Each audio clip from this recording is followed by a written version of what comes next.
महाराष्ट्रातील सर्व विद्यार्थी, पालक, शिक्षक यांच्यासाठी अतिशय आनंदाची बातमी म्हणजे सैनिकी शाळा प्रवेश परीक्षा ऑनलाईन झूम क्लास 27 फेब्रुवारी ते 3 एप्रिल या 35 दिवसाच्या कालावधीमध्ये जीनियस मॅथने फास्ट ट्रॅक बॅच सुरू केलेली आहे. आपल्याला माहिती आहे संपूर्ण देशामध्ये ही परीक्षा 5 एप्रिल रोजी होणार असून या परीक्षेसाठी जे महत्त्वाचे विषय आहेत त्यामध्ये गणित, बुद्धिमत्ता, सामान्य ज्ञान, मराठी व्याकरण हे विषय महत्त्वाचे असून यामध्ये सर्वात महत्त्वाचा आणि जास्त स्कोअर करणारा विषय म्हणजे गणित. कारण गणित या एका विषयाला 150 गुण आहेत, बुद्धिमत्ता विषयासाठी 50 गुण आहेत, सामान्य ज्ञान 50 गुण आहेत आणि मराठी व्याकरण किंवा जर तुमची लँग्वेज इंग्रजी असेल तर इंग्लिश व्याकरण यासाठी 50 गुण परीक्षेमध्ये विचारले जातात. याचा विचार करता आणि या दृष्टीने एकूण 300 गुणाचा पेपर होणार असून जर आपण या परीक्षेची तयारी करत असाल किंवा या परीक्षेला आपण सामोरं जात असाल तर परीक्षेच्या पूर्वी 1 महिना जो आहे तो अतिशय महत्त्वाचा आहे. वर्षभर तुम्ही किती अभ्यास केला यापेक्षा या शेवटच्या 1 महिन्यामध्ये तुम्ही जास्तीत जास्त सराव किती करतात, गेस प्रश्न कसे सोडवली जातात याच्या आयडियाज, सूत्र आणि ट्रिक्स, कारण कमी वेळेमध्ये पेपर सोडवायचा असतो हा विचार करून जीनियस मॅथने फास्ट ट्रॅक बॅच सुरू केलेली आहे. आणि या बॅचमध्ये सोमवार मंगळवार बुद्धिमत्ता, बुधवार आणि गुरुवार मराठी व्याकरण, शुक्रवार सामान्य ज्ञान आणि शनिवार रविवार गणित अशा सर्व विषयांचं फास्ट ट्रॅक बॅचमध्ये सराव, रिव्हिजन आणि ट्रिक्स सर्व काही घेतलं जाणार आहे. यामध्ये हे सर्व विषय यापूर्वी पेपरमध्ये कसे प्रश्न आली होती त्या प्रश्नांचा अभ्यास करून 4 गेस पेपर पण आपण ऑनलाईन सोडवून घेणार आहोत. म्हणजे तुमचे 4 पेपर हे ऑनलाईन 300 गुणाचे 4 पेपर ऑनलाईन पद्धतीने होणार आहेत. आणि या क्लासला जर आपल्याला जॉईन व्हायचं असेल तर दिलेला जो व्हॉट्सअप नंबर या ठिकाणी आहे या व्हॉट्सअप नंबरवर आजच संपर्क करा आणि शेवटच्या या 35 दिवसामध्ये संपूर्ण सैनिक शाळा प्रवेश परीक्षेचे सर्व विषय, गेस आणि 4 पेपर 300 गुणाचे म्हणजे आपलं सैनिकी परीक्षेमधलं यश हमखास. तर आजच्या व्हिडिओमध्ये पाहूयात आपण सैनिकी प्रवेश परीक्षेमध्ये विचारला जाणारा महत्त्वाचा घटक आणि काही महत्त्वाचे गेस प्रश्न लगेच पूर्ण करतोय. आपली फास्ट ट्रॅक बॅच आहे. आपण बेसिक काही शिकवणार नाहीत. बेसिक म्हणजे जसे की संख्या वाचन, संख्या लेखन त्याच्यावरची उजळणी होईल, परंतु खूप असं डीपमध्ये आपण जाणार नाहीत. जे महत्त्वाचे घटक आहेत आणि जे परीक्षेत प्रश्न येतात त्याच दृष्टीने आपली तयारी असणार आहे. म्हणजे आपला जो प्रत्येक घटक आहे, जो आपला प्रत्येक भाग आहे तो परीक्षा समोर घेऊन किंवा परीक्षेला जाता जाता हे जे आपण म्हणतोय तर परीक्षेला जाता जाता सैनिकी स्कूल प्रवेश परीक्षा आणि या परीक्षेमध्ये जे महत्त्वाचे घटक विचारले जातात, जे महत्त्वाचे घटक आपल्याला पूर्ण करायचे असतात हे आपण या भागामध्ये शिकणार आहोत. गणित या विषयाला एकूण 50 गुण आहेत आणि 150 गुणासाठी 50च प्रश्न गणिताचे विचारले जाणार आहेत. आणि परीक्षेचं मेरिट हे फक्त गणितावर असतं हे लक्षात घ्या. कारण गणिताच्या प्रत्येक प्रश्नाला 3 गुण आहेत. एक प्रश्न 3 गुण, बुद्धिमत्तेच्या एका प्रश्नाला 2 गुण आहेत, मराठी व्याकरणाला एका प्रश्नाला 2च गुण आहेत आणि सामान्य ज्ञानच्या पण एका प्रश्नाला 2च गुण आहेत. परंतु गणिताच्या प्रत्येक प्रश्नाला 3 गुण परीक्षेमध्ये आहेत. गणिताचे 50 प्रश्न आणि 150 गुण हे समीकरण ज्याला जमलं म्हणजे ज्याला 50 पैकी 50, 48, 49, 47 प्रश्न बरोबर येतात तो मेरिटमध्ये बसतो. तर यासाठी आपण आज कोण आणि कोणाचे प्रकार हा घटक समजून घेणार आहोत. तर कोण आणि कोणाचे प्रकार हा कोणाचे प्रकार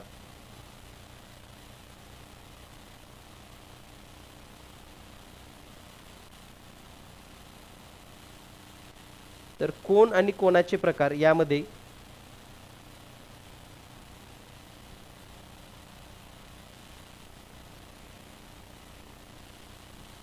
सुरुवातीला आपण सर्व कोणांचे प्रकार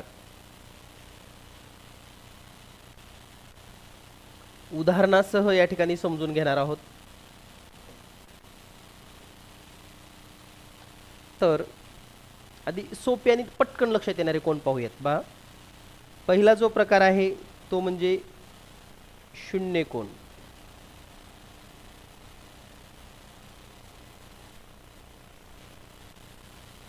आता शून्य कोण म्हणजे काय, तर कोणाची संकल्पना जर आपण पाहिली, समजा आता ही एक बाजू आहे आणि ही एक बाजू आहे, या दोन बाजूमध्ये हा समजा 40 अंशाचा कोन आहे. आता दुसरं जर पाहिलं आपण तर समजा या दोन याच्यामध्ये समजा 20 अंशाचा कोन आहे. पुन्हा त्याच्यापेक्षा लहान काढलं तर या ठिकाणी हा 10 अंशाचा कोन आहे. पुन्हा त्याच्यापेक्षा लहान काढलं तर हा 5 अंशाचा कोन आहे. का लक्षात येतं का. पुन्हा जर एक बाजू आणि एक बारीक जवळ काढली अगदी तर तो 4 अंशाचा कोन आहे. पुन्हा एक कोणाने एकदम जवळ काढलं तर हा 2 अंशाचा कोन आहे. ठीक आहे. तसंच एकदम जराच वर काढलं तर हा 1 अंशाचा कोन आहे. आणि हे दोन्हीही रेषा जर एकाच रेषेवर असतील सरळ अशा, म्हणजे इथं म्हणायचं 0 अंशाचा कोन झाला. बघा 0 अंशाचा कोन संकल्पना लक्षात आली का. 40 अंश, 20 अंश, 10 अंश, 5 अंश, 4 अंश, 2 अंश, 1 अंश, 0 अंश. म्हणजेच 0 अंशामध्ये कोणाच्या दोन्हीही बाजू एका सरळ रेषेमध्ये असतात आणि एकाच दिशेने असतात. हे पण लक्षात घ्या. एका सरळ रेषेमध्ये आणि एकाच दिशेने. ठीक आहे. म्हणजे या ठिकाणी आपल्या लक्षात येईल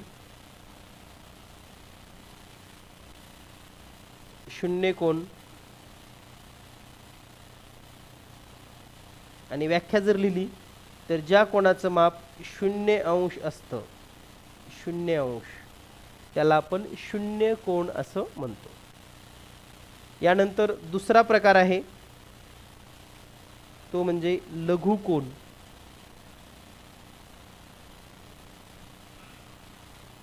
आता लघु कोन म्हणजे काय, ज्या कोणाचं माप 0 पेक्षा मोठं, 0 पेक्षा मोठा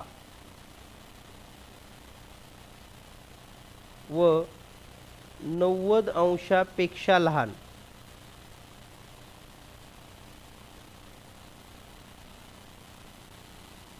ज्या कोणाचं माप 0 अंशापेक्षा मोठा व 90 अंशापेक्षा लहान असेल त्याला आपण लघु कोन असं म्हणतो.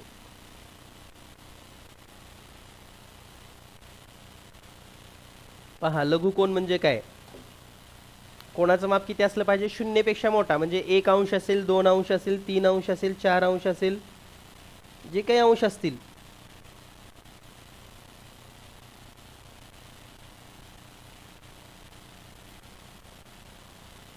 आणि कुठपर्यंत 89 अंशापर्यंत त्याला आपण लघु कोन असं म्हणतो. यानंतर तिसरा जो प्रकार आहे तो म्हणजे काटकोन.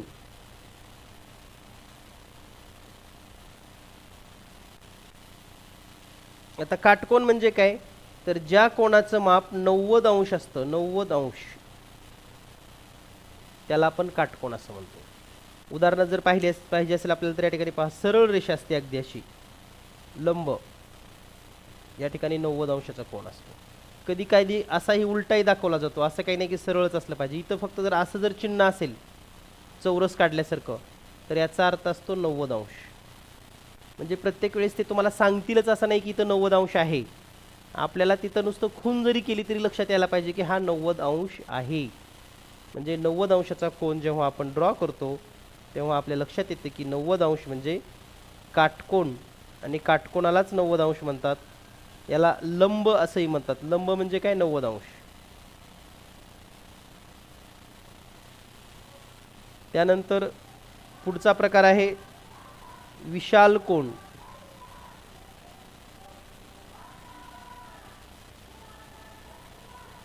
विशाल कोन म्हणजे काय, तर ज्या कोणाचं माप 90 अंशापेक्षा जास्त किंवा 90 अंशापेक्षा मोठा, मग तो 91 अंश असेल, 92 अंश असेल, 93 अंश असेल, 94 असेल, 95 असेल,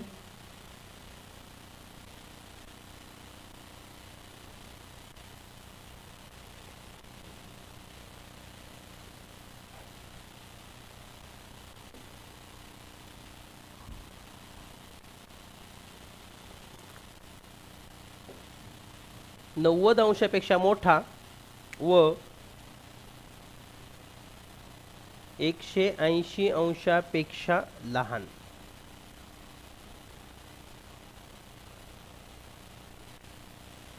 नव्वद अंशापेक्षा मोठा, पहा 90 अंशापेक्षा मोठा आणि 180 अंशापेक्षा लहान जर असा कोन असेल तर त्याला आपण विशाल कोन असं म्हणतो. काय म्हणतो? विशाल कोन. यानंतर पुढचा म्हणजे प्रकार पाहूयात, पाचवा. हे लक्षात आलं का? पहा, स्क्रीनशॉट पण ठेवा तुम्ही काढून तुमच्याकडे हवं असेल तर, आणि थोडं थोडंच लिखाण असतं त्यामुळे लिहून घेत चला. यानंतर पुढचा जो प्रकार आहे पाचवा तो म्हणजे सरळ कोन.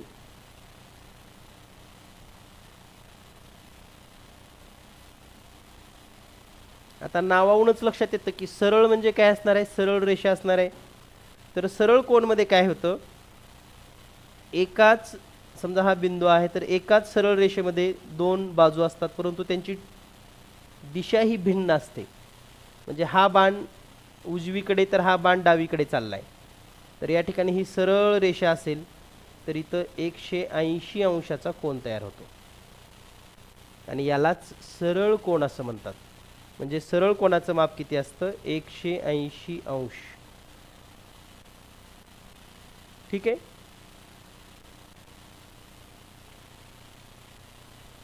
शून्य कोन आणि यामध्ये काय फरक आहे बघा. शून्य कोनाचे बाण जे होते ना, बाजू एकाच दिशेला होत्या. हे जे बाण आहेत ते एकाच दिशेला, ही शून्य कोन आहे. पण इथं बाण हे विरुद्ध दिशेला आहेत म्हणून या ठिकाणी 180 अंशाची संकल्पना आपल्या लक्षात येईल. यानंतर पुढचा सहावा प्रकार आहे तो म्हणजे प्रविशाल कोन. प्रविशाल कोन. आता पहा, विशाल कोन तर आहेच. विशाल कोन म्हणजे आपल्याला माहिती आहे, विशाल कोनची व्याख्या आपण आताच पाहिली. पहा, 90 अंशापेक्षा मोठा व 180 अंशापेक्षा लहान याला आपण विशाल कोन असं म्हणतो. तर प्रविशाल कोन म्हणजे काय? तर ज्या कोणाचं माप 180 अंशापेक्षा जास्त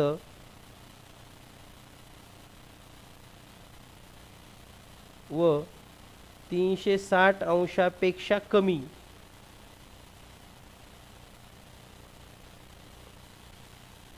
जर असा असेल तर त्याला आपण प्रविशाल कोन असं म्हणतो. आणि प्रविशाल कोन जर आपण पाहिला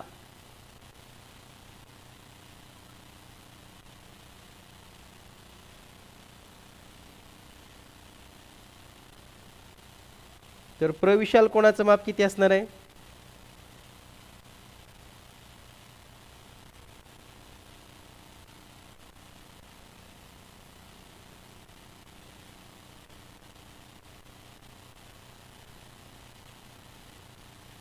तर 180 पेक्षा जास्त म्हणजे 120 असेल, 110 असेल,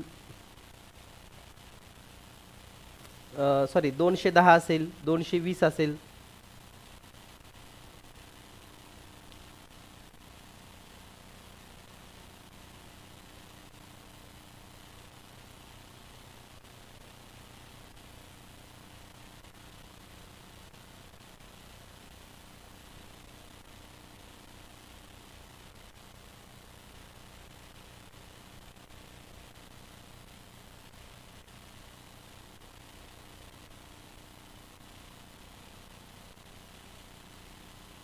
तर या प्रकारचे जे कोन आहेत 110, 120, सॉरी 210, 220, 250, 300 या सर्वांना आपण काय म्हणतो?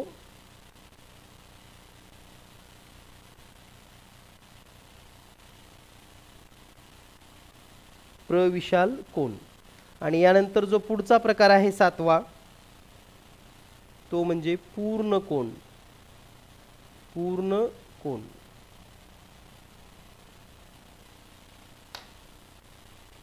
तर पूर्ण कोन कशा पद्धतीने आपल्याला दाखवता येतं पहा. पूर्ण कोन म्हणजे काय माहिती आहे तुम्हाला सर्वांना? पूर्ण कोन म्हणजे ज्या कोणाचं माप 360 अंश असतं त्याला आपण पूर्ण कोन असं म्हणतो.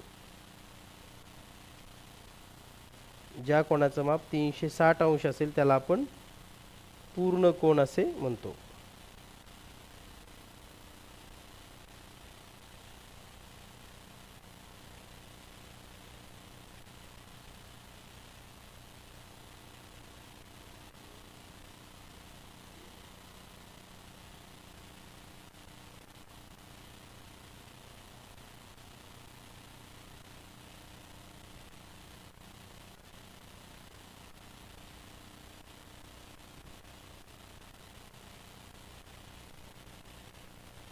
तर पूर्ण कोणाचं माप हे 360 अंश असतं.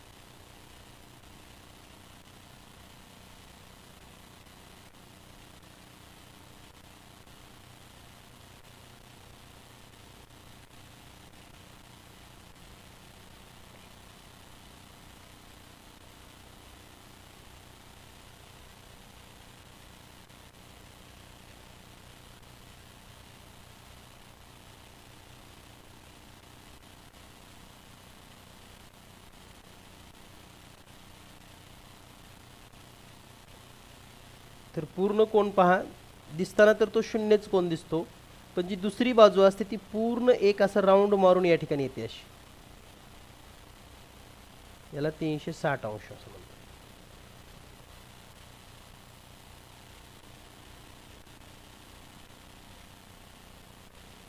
ठीक आहे. आता प्रविशालचं एक उदाहरण सांगतो मी तुम्हाला. पहा, आता हा एक 80 अंशाचा 180 अंशाचा कोन आहे. 180 अंश. मग प्रविशालमध्ये काय होतं पहा, ही एक कोन आणि दुसरी बाजू अशी येते, म्हणजे हा कोन मग असा दिसतो आपणास. समजा हा 230 अंशाचा असेल, हा प्रविशाल कोन झाला. कारण परीक्षेमध्ये आपल्याला असं येऊ शकतं की प्रविशाल कोन आकृती दिली तर आपल्याला असं ओळखता आलं पाहिजे. तर हा 270 अंशाचा झाला. ठीक आहे. तर हे दोन्ही कोन प्रविशाल कोन आहेत. प्रविशाल कोन.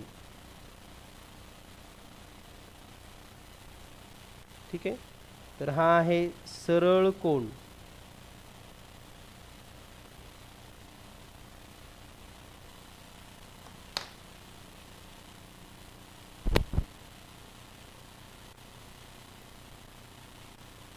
आलं लक्षात आपल्या सर्वांना? ओके. आता मी तुम्हाला काही छोटे छोटे प्रश्न देतो, अगदी सिंपल. समजा, ज्यांना येतं त्यांनी रेज हँड करू शकतात. घड्याळात 4 वाजता कोणत्या प्रकारचा कोन तयार होईल?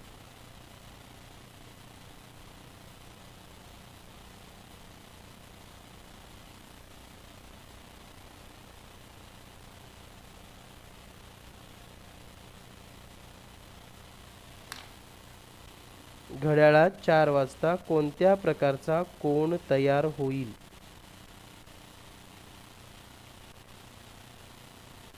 विचार करा सर्वांनी 1 मिनिट.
ओके, सर्वांचं या ठिकाणी उत्तर आलेले आहेत. 1 मिनिट वेळ दिला होता आपण, खूप छान. संस्कृती निमसे, काय येईल उत्तर?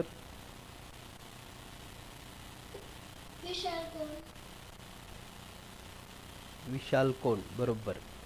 तर पहा, घड्याळ जर आपण ड्रॉ केलं, घड्याळामध्ये आपल्या लक्षात येतं की समजा हे घड्याळ आहे, यामध्ये जर आपण काही अंक लिहिले 12, 3, 6, 9, 1, 2, 4, 5, 7, 8, 10, 11. आता 4 वाजलेत म्हणजे काय असणार आहे, तर तास काटा हा 4 वर असेल आणि मिनिट काटा हा 12 वर असेल.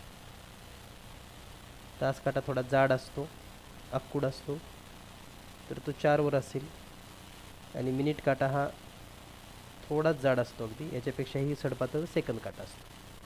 तर आता हे 4 वाजलेत, तर या ठिकाणी जो कोन तयार झालेला आहे हा कोन 120 अंशाचा होतो. तर हे 120 अंश कसं ते तुम्हाला सांगतो.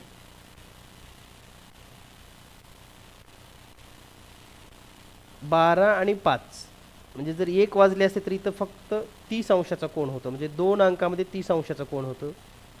इथं 12 पासून 2 पर्यंत पुन्हा 30 अंशाचा कोन होतो, 1 ते 2, 2 ते 3 30 अंशाचा कोन होतो. म्हणजे प्रत्येकामध्ये 30-30 अंश कोन वाढतात, हे लक्षात घ्या. आणि मग हे 30 30 30 30 म्हणजे किती झाले, 120. या पद्धतीने म्हणजे आपल्याला हे कळलं पाहिजे की किती अंशाचा कोन आहे किंवा किती अंशाचा कोन आपण काढतो. कदाचित असंही येऊ शकतं, 2:30 वाजता किती अंशाचा कोन तयार होतो किंवा कोणता प्रकार तयार होतो. आता 2:30 वाजता हा जर या ठिकाणी भाग आपण पाहिला, 2:30 वाजता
तर आता 2:30 वाजता म्हणजे काय, तर 2:30 वाजता म्हणजे काय होईल, तर तास काटा जो आहे तो 2 आणि 3च्या दरम्यान असेल आणि मिनिट काटा 6 वर येईल.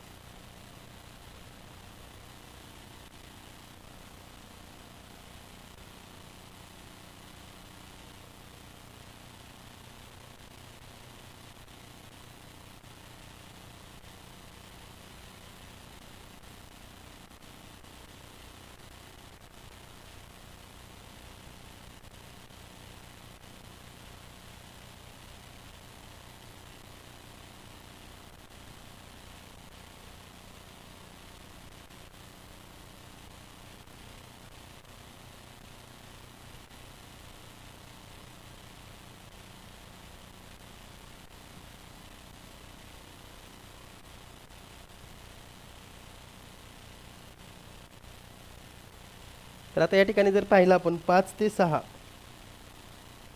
म्हणजे इथं 6 ते 5 मध्ये 30 अंश, 5 ते 4 मध्ये पुन्हा 30 अंश, 4 ते 3 मध्ये पुन्हा 30 अंश आणि हा आता मध्यभागी आलाय 2 आणि 3च्या मध्यभागी, म्हणजे इथं 15 अंश होणार. म्हणजे टोटल जर पाहिलं तर 30 30 30 आणि हे 15 म्हणजे 105 अंश. म्हणजे हा पण कोणाचा, विशाल कोणाचाच प्रकार आहे, 105 अंश. ठीक आहे, म्हणजे यामध्ये जर कोणावर असा काही घटक आला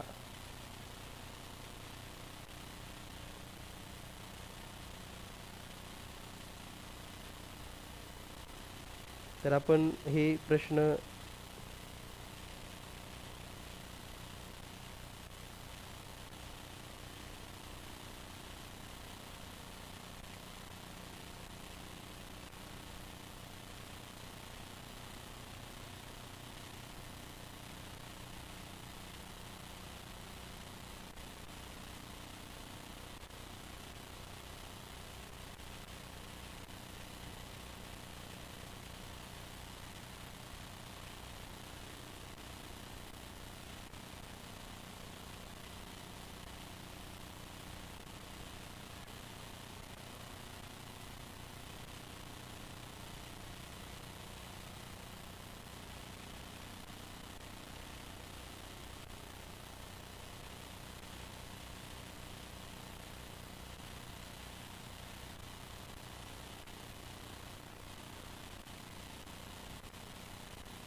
तर या प्रकारचे प्रश्न आपण सोडवू शकता घड्याळावरचे. ओके, आता आपल्याला कोणाचे प्रकार पाहिजे, त्या प्रकारामध्ये आपल्याला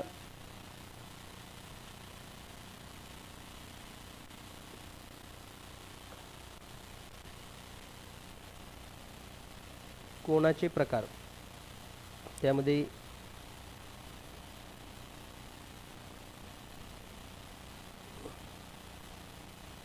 कोणाच्या जोड्या वगैरे दिलेल्या असतात. ठीक आहे, तर कोणाच्या प्रकारामध्ये कोणांच्या जोड्यामध्ये पहिला प्रकार आहे कोटी कोणाची जोडी.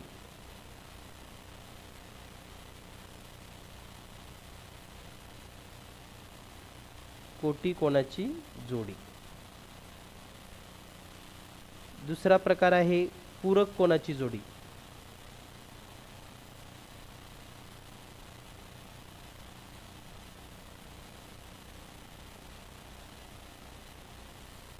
त्यानंतर तिसरा रेषीय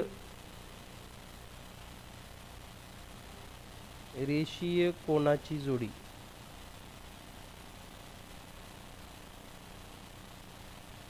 तर पहा, आता हे तीन प्रकार जे आहेत ना, कोटी कोणाची जोडी, पूरक कोणाची जोडी आणि रेषीय कोणाची जोडी,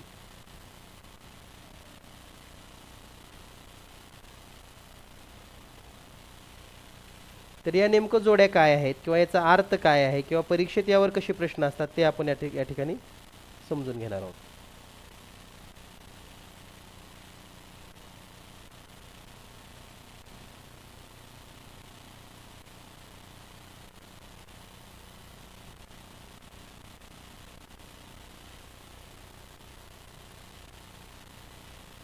तर पहिल्यांदा आपण समजून घेऊयात की कोटी कोणाची जोडी काय, आणि आणखी एक चौथा म्हणजे विरुद्ध कोणाची जोडी, असे आपल्याला लक्षात घेता येतील. विरुद्ध कोण म्हणजे काय.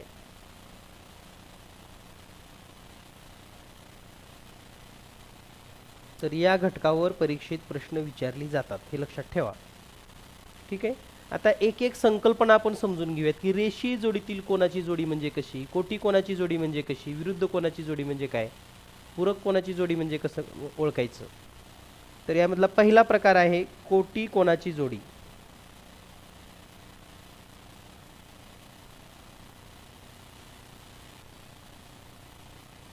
कोटी कोणाची जोडी.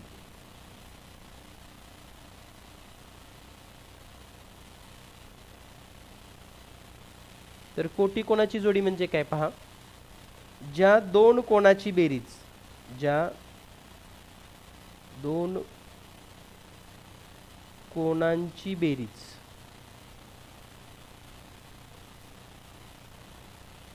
90 अंश असते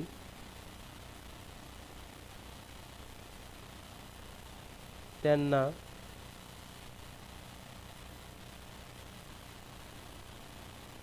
कोटी कोणाची जोडी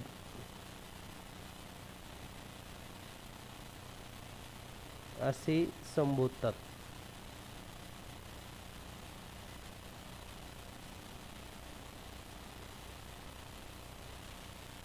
ज्या दोन कोणाची बेरीज 90 अंश असते त्यांना कोटी कोणाची जोडी असे संबोधतात किंवा एकमेकाचे कोटी कोण असे म्हणतात. उदाहरणार्थ पहा, एक कोण आपण जर ड्रॉ केला, समजा हा 60 अंशाचा कोण आहे आणि दुसरा हा जो कोण आहे तो 30 अंशाचा कोण आहे.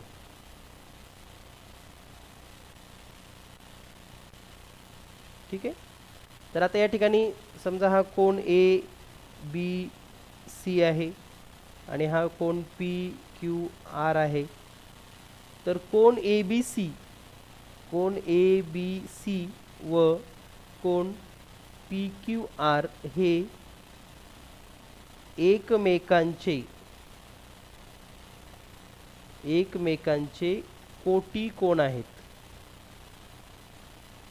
एकमेकांचे कोटी कोण आहेत. पहा, कोण ए बी सी व कोण पी क्यू आर हे एकमेकांचे कोटी कोण आहेत. का बरं कोटी कोण आहेत हे?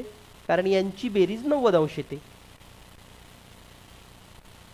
ठीक आहे, मग हे कोण लगत असू शकतात, लांब असू शकतात, चिटकून असू शकतात, कुठेही असू शकतात. उदाहरणात पहा, आता समजा ही आकृती काढली आपण. आता हा 90 अंश आहे ऑलरेडी, इथं खून दाखवले म्हणून याला नाव देऊया आपण ABC.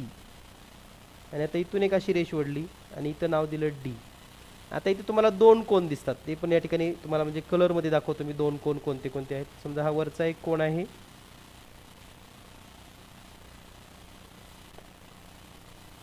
हा एक कोन दिसतो तुम्हाला, याचं नाव तुम्हाला सांगता येईल. त्यानंतर हा खालचा कोन आहे. तर हे दोन वेगवेगळ्या रंगाचे कोन आहेत, बरोबर आहे.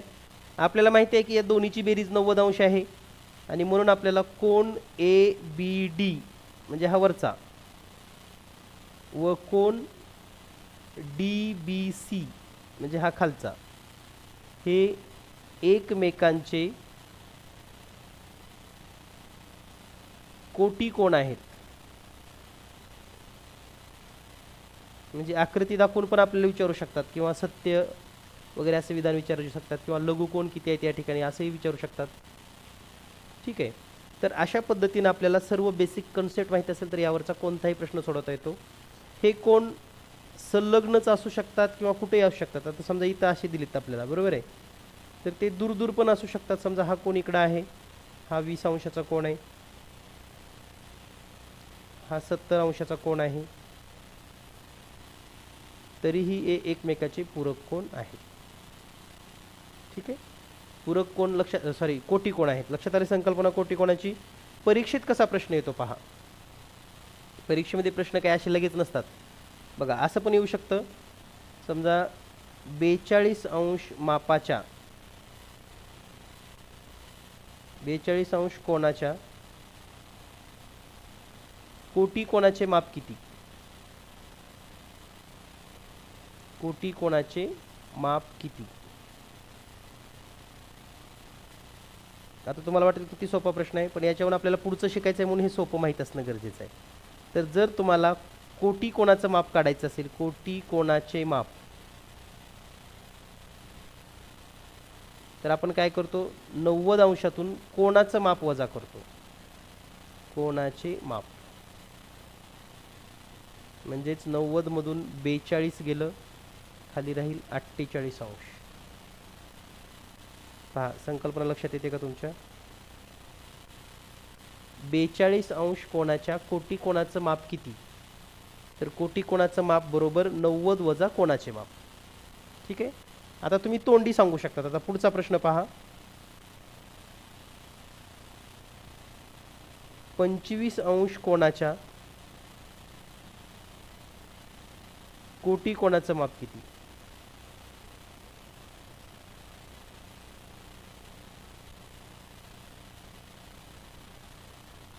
येतं अगदी तोंडी सोडवता. छान. तुम्हाला हे पटकन सेकंदात यावं म्हणूनच या ठिकाणी ह्या 8 तास आहे आणि सोपी पद्धत आहे, लक्षात घ्या. तर कोटी कोणाचे माप, कोटी कोणाचे माप बरोबर 90 मधून 25 वजा करायचे आपणास, म्हणजे उत्तर येईल 65 अंश. उत्तर किती असेल, 65 अंश. या पद्धतीने आपल्याला हे सोडवता आलं पाहिजे. ठीक आहे. म्हणजे आता तुम्हाला असं वाटतं असेल की मग एवढा सोपा प्रश्न असतो का. एवढा सोपा नसतो, पण आता त्याच्या पुढचा प्रश्न पहा, तुमच्या लक्षात येईल.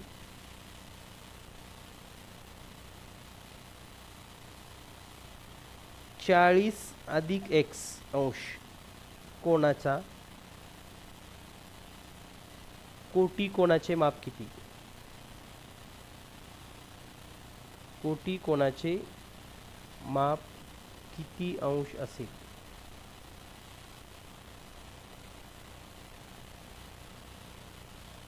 (40+x) आहे, लक्षात घ्या. इथं नुसतं 40 नाही, नुसतं 40 नाही, कोण किती आहे बघा. कोणाचं माप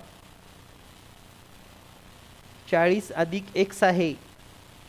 मग आपल्या सूत्रानुसार कोटी कोणाचे माप बरोबर, कोटी कोणाचे माप बरोबर 90 वजा, आणि तुम्हाला हे शिकवायचं होतं म्हणून तुम्हाला ती सोपी उदाहरणं दिली. तर 90 मधून आपण काय करतो, कोणाचं माप वजा करतो. कोणाचं माप वजा करतो, कोणाचं.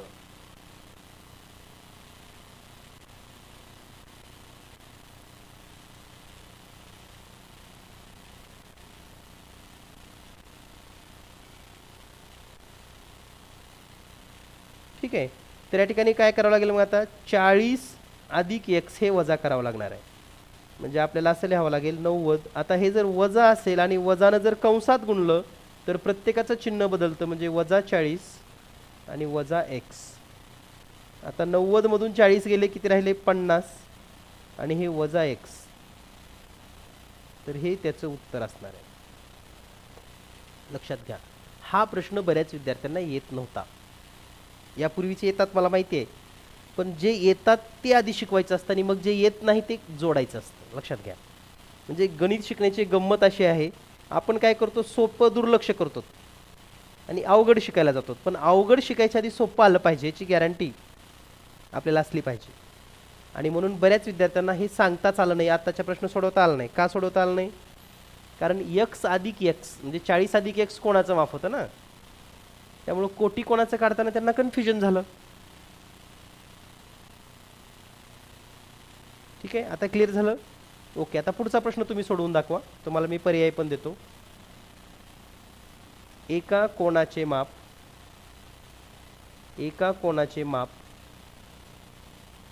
90 वजा m अंश असेल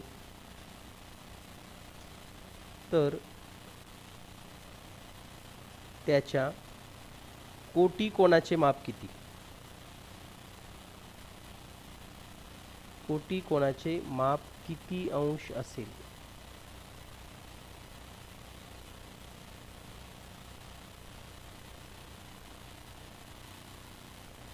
तर अगदी सिंपल पद्धतीने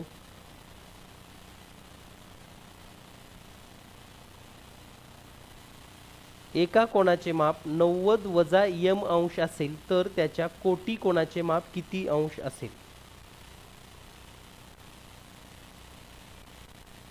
मग स्पष्टीकरणामध्ये काय येईल आता? कोटी कोणाचे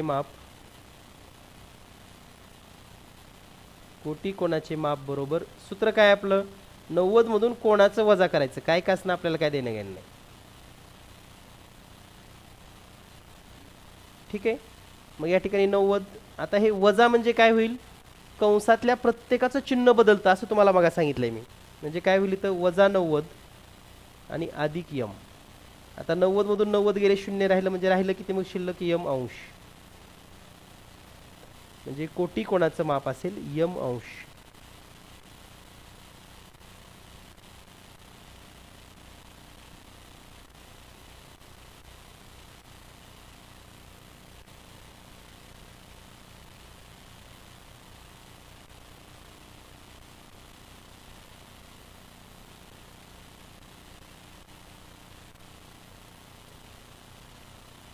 लक्षात घ्या, मी तुम्हाला कन्सेप्ट शिकवतोय म्हणजे मला 100% माहिती आहे तुम्हाला इथं चुका होणार आहेत तुमच्या. ठीक आहे, म्हणजे मी शक्यतो कोणतीही गोष्ट शिकवत असताना तुम्हाला जे अडचण होऊ शकते परीक्षेमध्ये, तुम्हाला जिथं तुम्ही थांबतात तिथं तुम्हाला आपलं जीनियस मॅथ नक्कीच हेल्प करणार आहे, हे लक्षात ठेवा.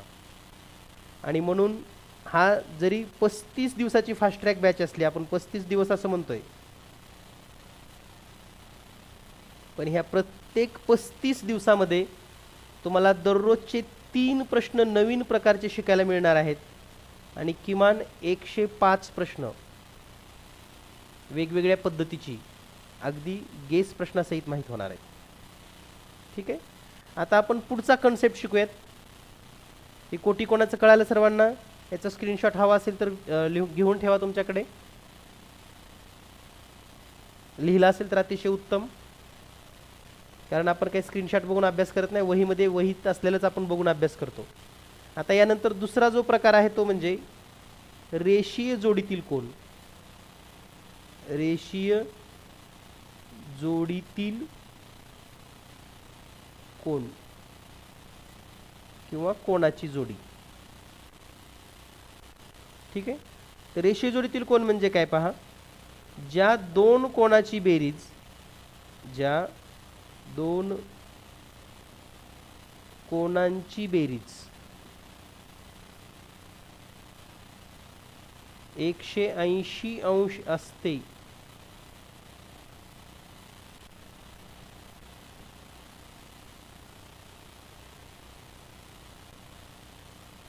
व त्या दोन कोणाची एक भुजा, भुजा म्हणजेच काय, बाजू सामायिक असते, म्हणजे नुसतं बेरीज 180 असून चालत नाही, तर एक भुजा सामायिक असते, त्यांना रेषीय जोडीतील कोण असे म्हणतात.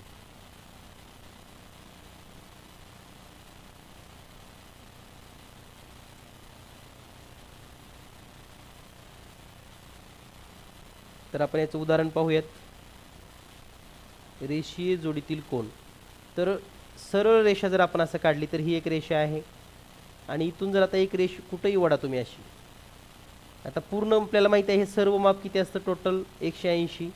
समजा हे 60 अंश असेल तर हा 120. म्हणजे इथं दोन कोण दिसतात तुम्हाला. इथं जर नाव दिलं समजा आपण, हा ओ आहे, हा ए बी आणि सी, तर इथं दोन कोण कोणते कोणते आहेत, कोण ए ओ बी आणि दुसरा कोण बी ओ सी. तर कोण 1 आणि कोण 2. कोण ए ओ बी 120 अंश,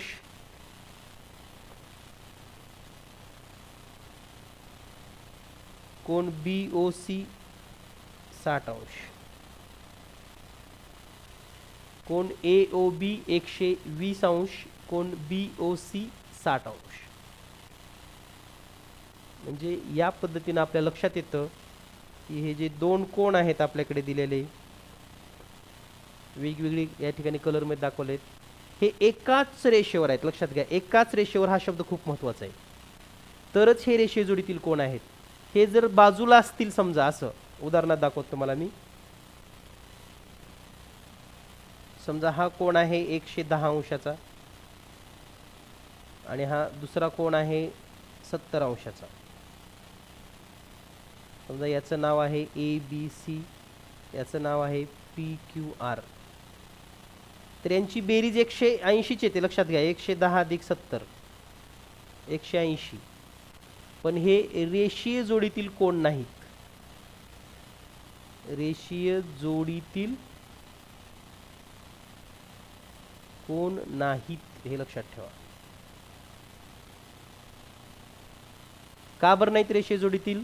कारण हे एकाच रेषेवर नाहीत, हे लक्षात घ्या. ठीक आहे. तर या पद्धतीने आपल्या लक्षात येईल की रेषीय जोडीतील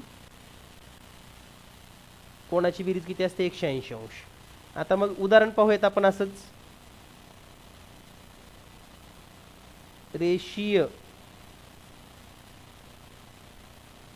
रेषीय जोडीतील एक कोण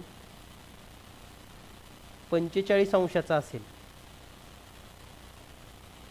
तर दुसऱ्या कोणाचे माप किती.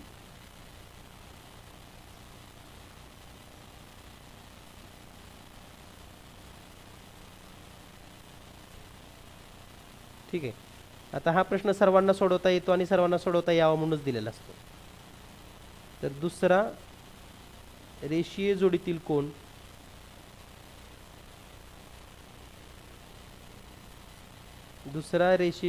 कोण बरोबर 180 मधून आता दिलेला कोण वजा करायचा म्हणजे 45, म्हणजे उत्तर येईल 135 अंश. पहा, एकदा पहिली कन्सेप्ट तुम्हाला लक्षात आली ना चांगली, तर याच्या पुढच्या सर्व प्रकारचे प्रश्न तुम्ही सोडवू शकता. ठीक आहे. आता पुढचा प्रश्न पाहूया आपण थोडासा बदल करून याच प्रश्नामध्ये.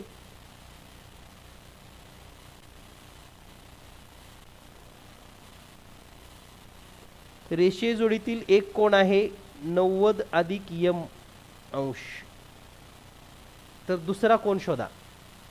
एक कोण किती आहे 90 अधिक यम. तर दुसरा कोण आपल्याला शोधायचा आहे. रेषीय जोडीतील एक कोण 90 अधिक यम अंश आहे, तर दुसरा कोण आपल्याला शोधायचा आहे.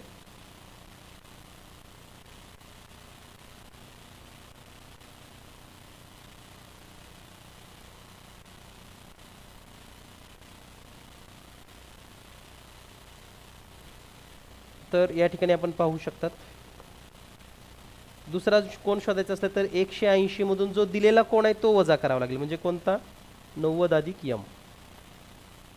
आणि म्हणून काय होईल मग 180. आणि कंसाच्या बाहेर जर वजा चिन्ह असेल तर कंसातल्याचे चिन्ह बदलतात, म्हणजे इथं काय होईल वजा 90 वजा यम.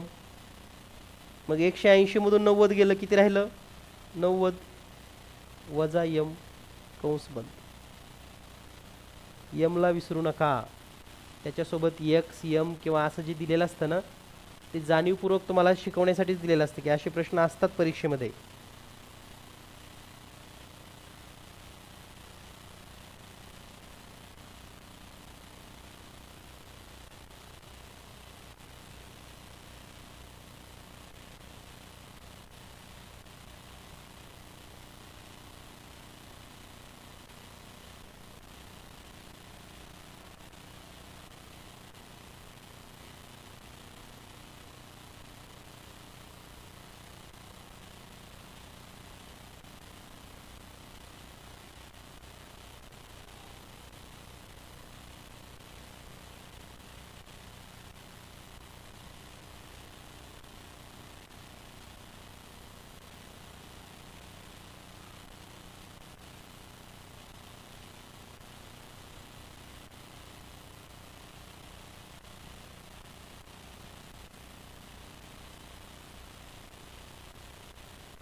ओके.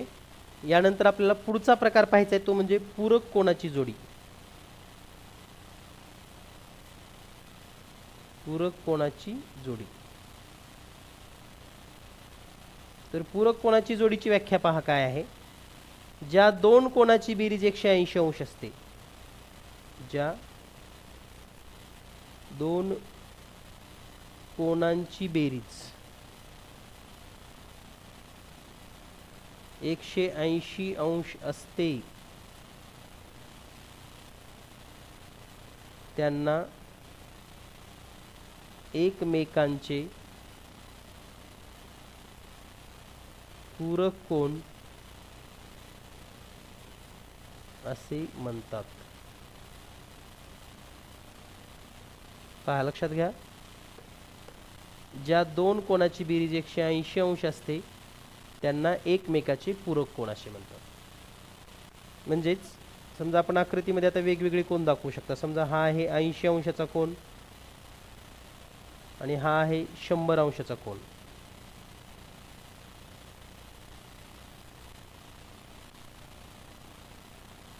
तर हा 80 आणि हा 100 हे एकमेकाचे पूरक कोण आहेत, हे लक्षात ठेवा. ठीक आहे. 80 अंश अधिक 100 अंश बरोबर 180 अंश. ठीक आहे. किंवा एखादा कोण रेषीय जोडीतील असेल, समजा हा 40 अंशाचा आहे आणि हा 140 अंशाचा आहे, तर हे रेषीय जोडीतील पण आहे. रेषीय जोडीतील कोण आणि हेच दोन कोण पूरक कोणाची पण जोडी आहे. पूरक कोणाची जोडी पहा, म्हणजे आपण असं म्हणू शकतो रेषीय जोडीतला प्रत्येक कोण ही पूरक कोणाची जोडी असते. ठीक आहे. म्हणजे पूरक कोण असण्यासाठी ते जवळच असावे लागतात, एकाच रेषेवर असावे लागतात असं काहीही नाही. कोणतेही दोन कोण चालतात ज्यांची बेरीज 180 अंश येते.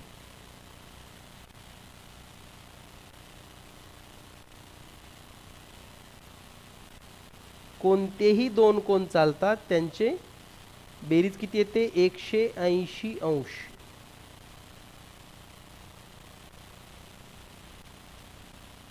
आणि मग यावर आता एक प्रश्न पाहूयात आपण. समजा पूरक कोणातील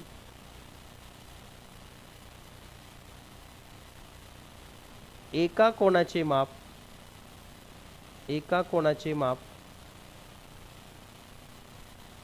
90 अधिक x अंश असेल. 90 अधिक x अंश असेल तर दुसरा कोन शोधा.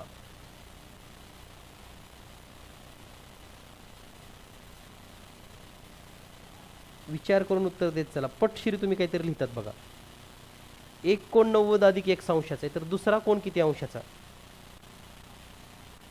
तर तुम्हाला मी सूत्र शिकवलंय, जेव्हा कोटी कोणाचं काढायचं असतं तेव्हा 90 मधून कोन वजा करतो आपण.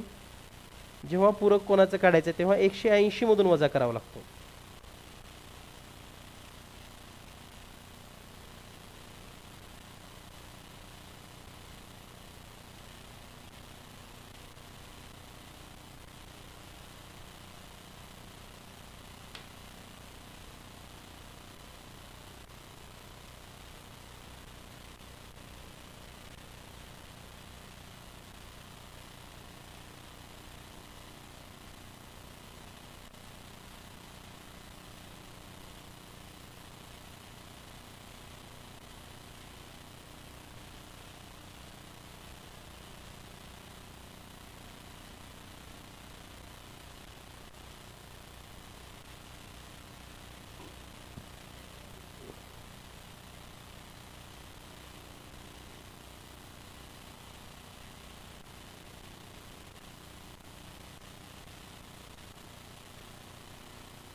ओके. तर आता या ठिकाणी तुम्हाला सांगितल्याप्रमाणे 180 मधून 90 अधिक x वजा करायचं आहे. म्हणजे या ठिकाणी 180 वजा 90 वजा x येईल. आता 180 मधून 90 गेलं म्हणजे काय राहील? 90 वजा x. तर हे या प्रश्नाचं योग्य उत्तर असेल. ठीक आहे. आणखी तुम्हाला एक आज थोडं प्रॅक्टिकल वर्क करायचं आहे, ज्याच्यामध्ये तुम्हाला बऱ्याचशा गोष्टी समजून घेणं गरजेचं आहे. तर नेमकं काय आहे हे प्रॅक्टिकल वर्क, हे जर आपण थोडं बारकाईने पाहिलं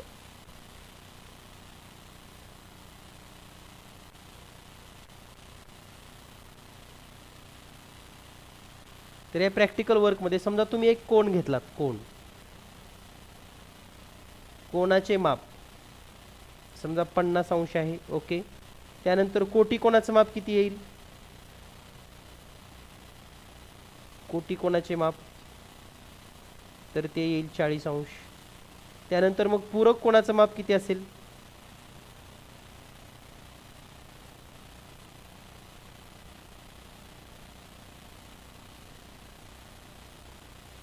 एकशे 30 अंश. करेक्ट.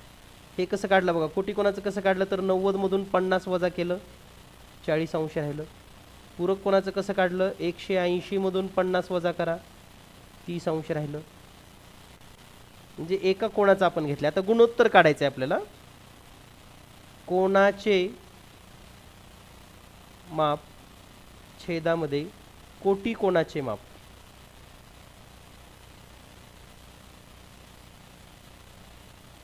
तर कोणाचं माप किती आहे? 50 अंश. कोटी कोणाचं किती आहे? 40 अंश. म्हणजे 0 0 जर कटलं तर 4/5. म्हणजे यांचं जे गुणोत्तर आहे ते 4:5 आहे. त्यानंतर तुम्हाला दुसरं कोण म्हणजे गुणोत्तर काढायचं आहे. कोणाचे माप छेदामध्ये पूरक कोणाचे माप.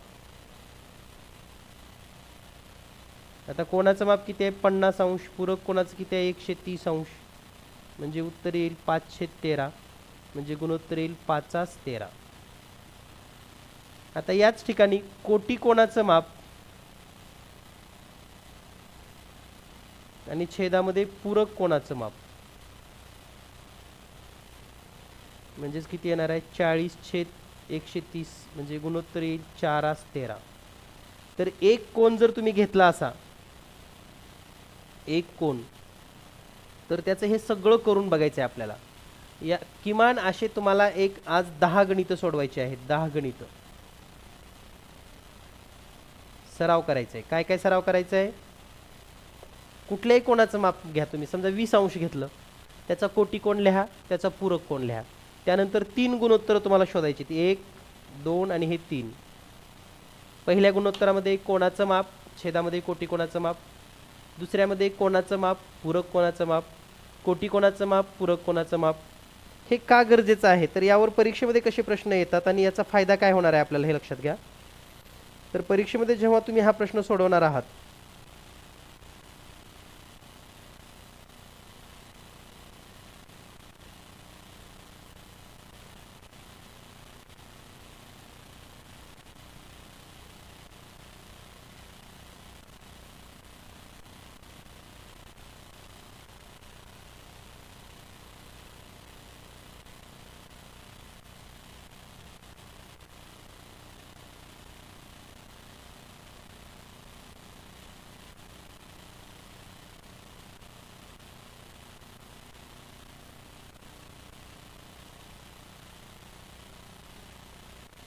ठीक आहे.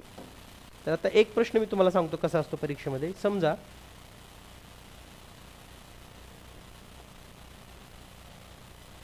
कोटी कोण व पूरक कोण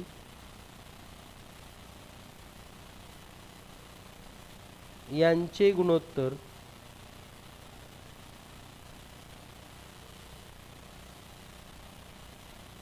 7/16 असेल,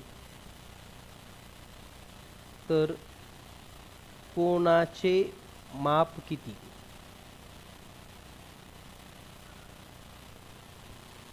आणि मग याचे पर्याय असतात. पर्याय क्रमांक 1 70 अंश, पर्याय क्रमांक 2 160 अंश, पर्याय क्रमांक 3 20 अंश, पर्याय क्रमांक 4 30 अंश. बघा, कोटी कोण आणि पूरक कोण यांचे गुणोत्तर किती आहे? 7/6, 7/16.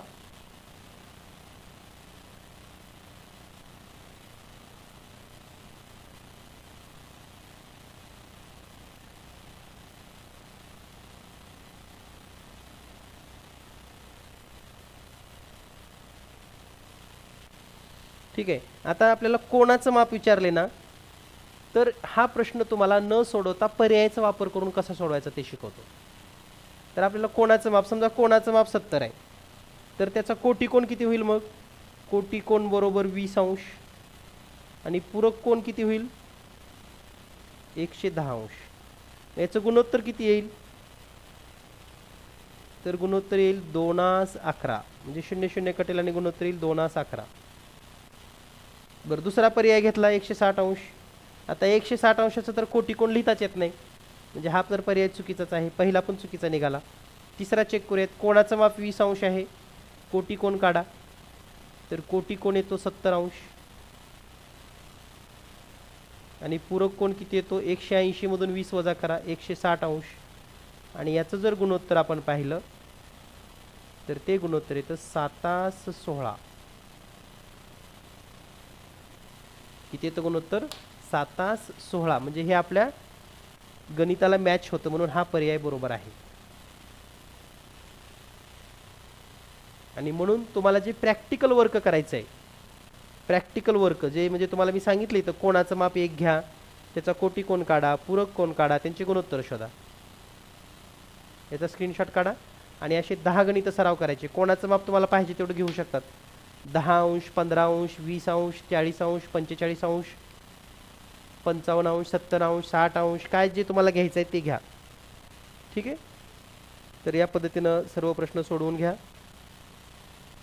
आणि आजचा झूम मीटिंग आपण या ठिकाणी थांबवणार आहोत. सर्वांनी रेज डाऊन करा. सर्वांनी रेज डाऊन करा. ओके, रेज डाऊन झाले सर्वांचे. ज्योती, आर्यन, सार्थक तुमचे अजून रेज दिसत आहेत मला. आणि आता कुणाला काही डाऊट आहे का, कुणाला काही अडचण आहे का तेवढं विचारा फक्त. म्हणजे जर अडचण असेल तर आपण 2 मिनिटं घेऊयात. सिद्धिवीर, काय अडचण आहे तुझी? हां.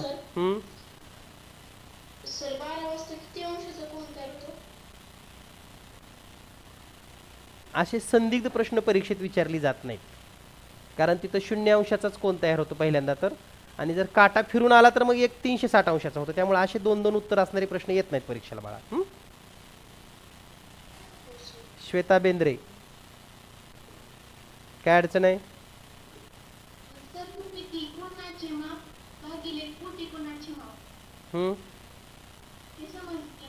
काय नाही, गुणोत्तर काढत असताना वर एक कोण लिहायचा असतो आणि खाली एक कोण लिहायचा असतो. आणि इथं वर 0-0 कटत ना, 0-0 कटलं राहिलं 5-4, इथं 0-0 कटलं 5-13, इथं 0-0 कटलं 4-13, तेच फक्त पुढे लिहिले आपण. भागिले वगैरे नाही, तिथं गुणोत्तर काढायचंय फक्त आपल्याला बाळा. राजवीर,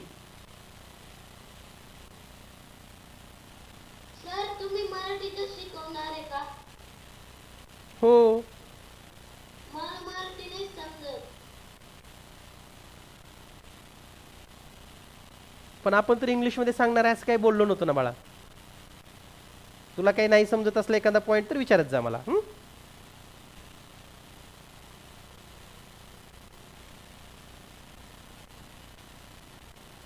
सानवी, सर प्रॉब्लेम ही आहे, तुम्ही जे लिहिलंय ना कोणाचं मार्क कोटी कोणाचे मार्क, 50/40 आहे, तर तुम्ही तिथं 4च पास केले, 5/4 पाहिजे ना. हा वरचं खाली झालंय का? ओके.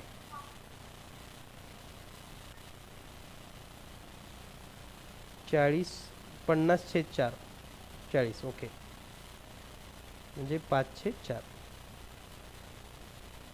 करेक्ट. शंभू, काय बोलायचं होतं का तुला? मग मेसेज केला होता शंभू.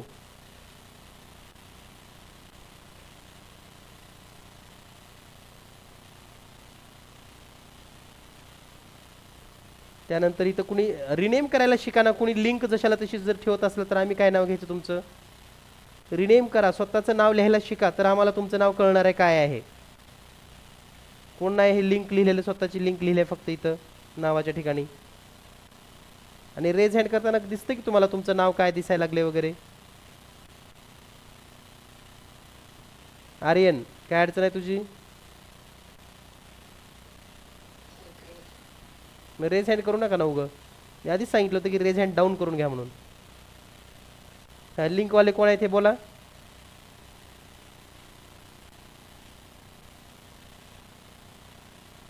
ओके, चालेल. तर बाकीचा भाग आपण पाहूयात पुढच्या झूम मीटिंगमध्ये. सर्वांना हॅपी संडे, बाय, काळजी घ्या आणि सराव जास्तीत जास्त करा.